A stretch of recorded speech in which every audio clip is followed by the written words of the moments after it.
well-being. That which is inimical to his nature and needs as a living being, he disvalues. Conversely, one of the characteristics of mental illness is a distorted value structure. The neurotic does not value things according to their objective merit.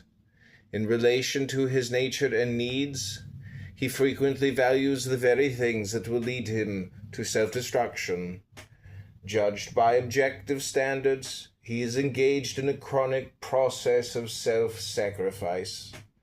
But if sacrifice is a virtue, it is not the neurotic, but the rational man who must be cured.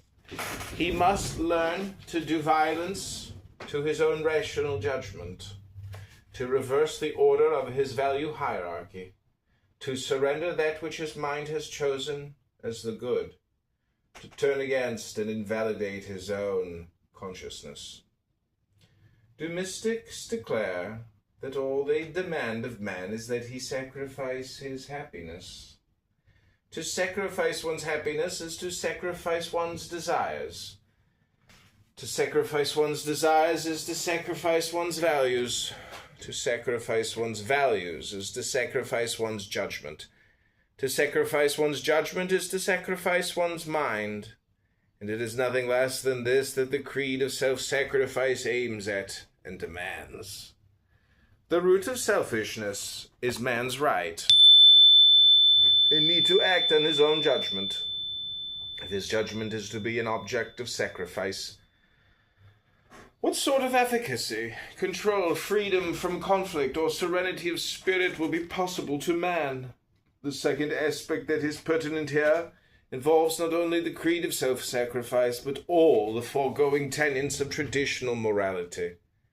An irrational morality, a morality set in opposition to man's nature, to the facts of reality, and to the requirements of man's survival, necessarily forces men to accept the belief that there is an inevitable clash between the moral and the practical, that they must choose either to be virtuous or to be happy, to be idealistic or to be successful, but they cannot be both. This view establishes a disastrous conflict on the deepest level of man's being, a lethal dichotomy that tears man apart. It forces him to choose between making himself able to live and making himself worthy of living. Yet self-esteem and mental health require that he achieve both.